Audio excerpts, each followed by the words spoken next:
In 1893, a young Mahatma Gandhi arrived in South Africa to practice law. Little did he know that this journey would shape his destiny and that of India. On a train journey to Pretoria, Gandhi, despite holding a first-class ticket, was forcibly removed from his compartment because of his race.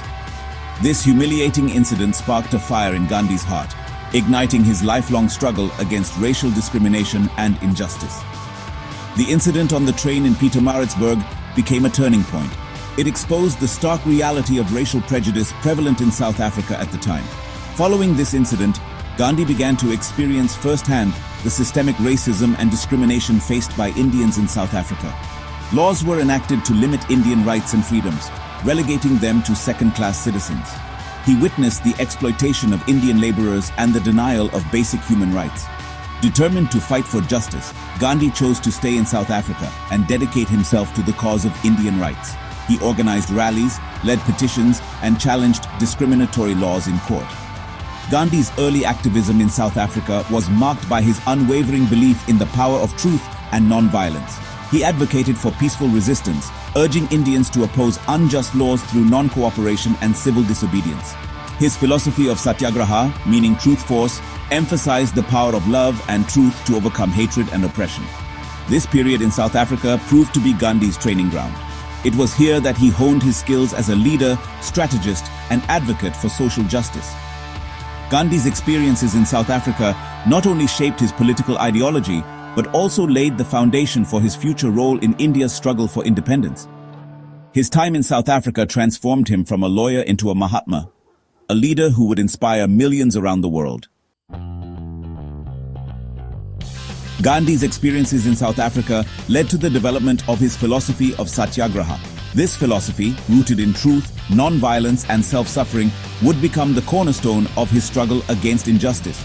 Satyagraha was not merely a political strategy, it was a way of life. It called for unwavering adherence to truth and a commitment to non-violence, even in the face of aggression.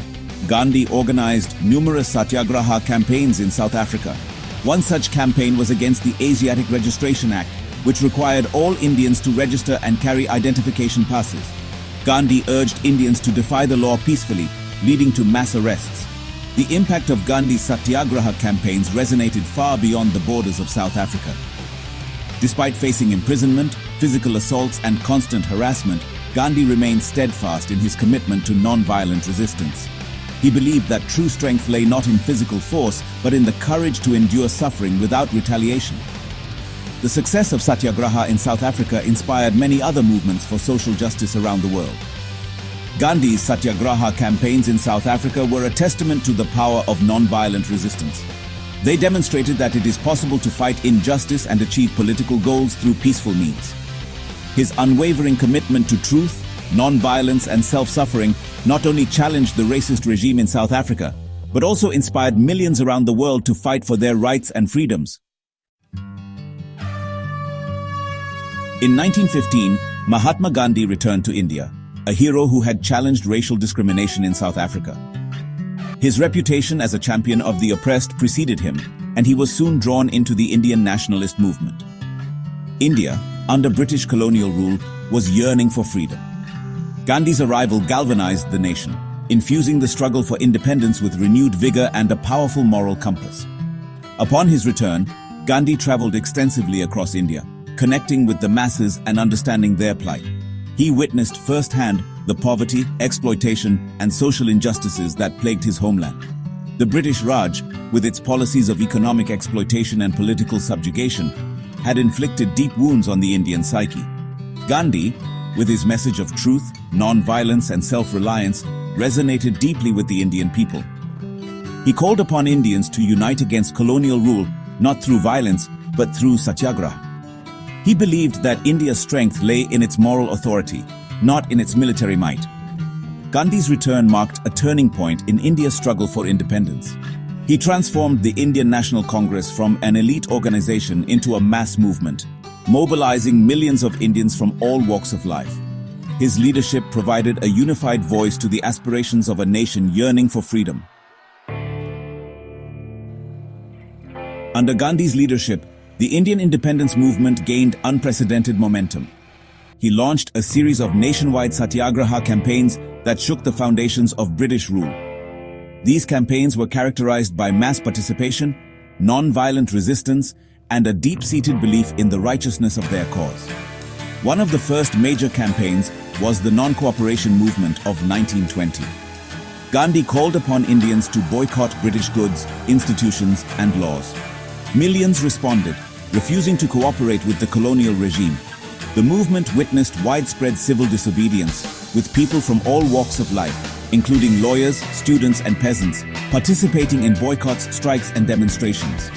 The movement sent shockwaves through the British administration. It demonstrated the power of organized non-violent resistance and the depth of popular resentment against colonial rule. While the movement was later suspended due to an incident of violence, it marked a significant escalation in the Indian independence struggle. Gandhi's leadership had awakened a nation. His message of self-reliance, combined with his unwavering commitment to non-violence, resonated deeply with the Indian people. The mass movements he led not only challenged the might of the British Empire, but also instilled a sense of unity and national pride among Indians. Section 5. The Salt March, a defining moment in India's fight for freedom. In 1930, Mahatma Gandhi launched the Salt Satyagraha, a campaign that would capture the world's imagination and become a defining moment in India's struggle for independence. The Salt March, as it came to be known, was a brilliant stroke of political genius. It exposed the injustice of the British salt tax, which disproportionately affected the poor, and provided a powerful symbol of resistance against colonial rule.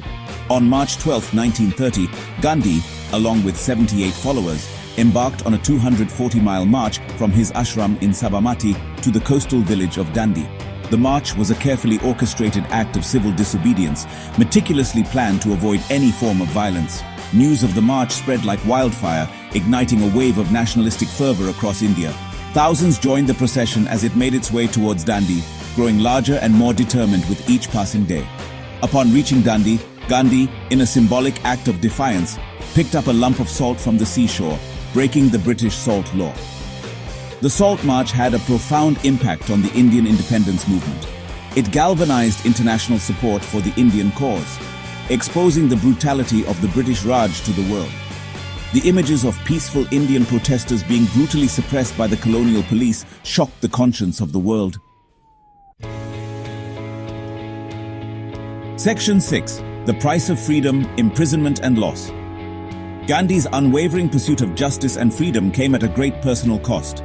Throughout his life, he was imprisoned numerous times, enduring harsh conditions and prolonged isolation. Yet, imprisonment only strengthened his resolve, transforming him into a symbol of resilience and unwavering commitment to his cause. Gandhi's prisons became his ashrams, places where he continued his spiritual practice, wrote extensively, and inspired his fellow inmates. He used his time in prison to reflect, study, and further develop his philosophy of satyagraha. In 1942, during the Quit India movement, Gandhi and his wife Kastuba were imprisoned in the Aga Khan Palace in Pune. It was during this imprisonment that Kastuba, Gandhi's steadfast companion in his struggle, fell ill and passed away. Her death was a profound personal loss for Gandhi, but he bore it with his characteristic stoicism, seeing it as a sacrifice for the cause of freedom. Gandhi's numerous imprisonments and personal sacrifices stand as a testament to his unwavering commitment to truth, justice, and freedom. He endured unimaginable hardships with remarkable grace and fortitude, emerging from each ordeal stronger and more determined. His life serves as a powerful reminder that the path to freedom is often paved with sacrifice and suffering. Section 7. The Dawn of Independence, a Bittersweet Victory. On August 15, 1947, India finally achieved its long-cherished dream of independence, ending centuries of British colonial rule. As the Indian flag was hoisted, marking the birth of a new nation, the joy and jubilation were tempered by the tragic partition of the country. The dream of a unified India lay shattered, replaced by the reality of two independent nations, India and Pakistan. The partition triggered one of the largest mass migrations in human history, accompanied by horrific violence and bloodshed. Millions were displaced, and countless lives were lost in the communal riots that engulfed the region. The horrors of partition deeply saddened Gandhi. He had always envisioned an India where Hindus and Muslims lived together in harmony. Instead of celebrating independence, Gandhi spent the day fasting and praying, his heart heavy with the pain and suffering of his people. He traveled tirelessly to the riot-torn areas, appealing for peace and brotherhood. Gandhi's vision for India extended beyond political freedom. He dreamt of a nation built on the principles of truth, non-violence, and social justice. The partition, with its accompanying violence and bloodshed, was a betrayal of his ideals. Section 8. The Mahatma's Final Stand, a legacy of peace and unity.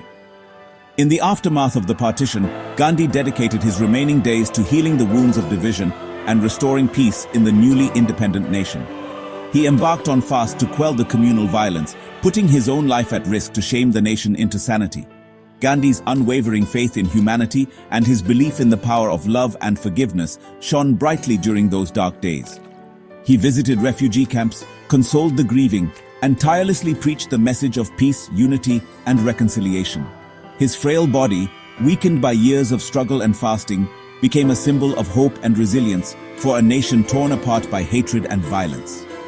Gandhi's final fast, undertaken to stop the bloodshed in Calcutta, was a testament to his unwavering commitment to peace and non-violence. He refused to eat until the leaders of the warring factions agreed to lay down their arms and embrace peace. Gandhi's final days were a testament to his unwavering belief in the power of love to overcome hatred. He died as he lived, a beacon of peace, forgiveness, and compassion in a world torn apart by violence and division. Section 9. Gandhi's Enduring Legacy, a beacon of hope for the world. On January 30th, 1948, Mahatma Gandhi was assassinated, shot dead by a Hindu fanatic. His death plunged India and the world into mourning as millions grieved the loss of a man who had come to embody peace, love, and non-violence. As news of his assassination spread, a wave of shock and grief swept across the globe. Gandhi's assassination was a tragic loss, not just for India, but for the entire world. He had become a global icon, a symbol of peace, non-violence, and resistance against injustice. His message of satyagraha, born out of his experiences in South Africa, had resonated far beyond the borders of India, inspiring movements for civil rights and social justice around the world. Gandhi's life and teachings continue to inspire generations of activists, leaders, and ordinary citizens around the world. His message of truth, non-violence, and social justice remains as relevant today as it was during his lifetime, offering a path to a more just and equitable world. Gandhi's greatest legacy is perhaps the example he set through his own life. He lived by the principles he preached, demonstrating that it is possible to fight injustice and oppression without resorting to violence. His life serves as a powerful reminder that real strength lies not in physical force, but in the courage to stand up for what is right, no matter the cost.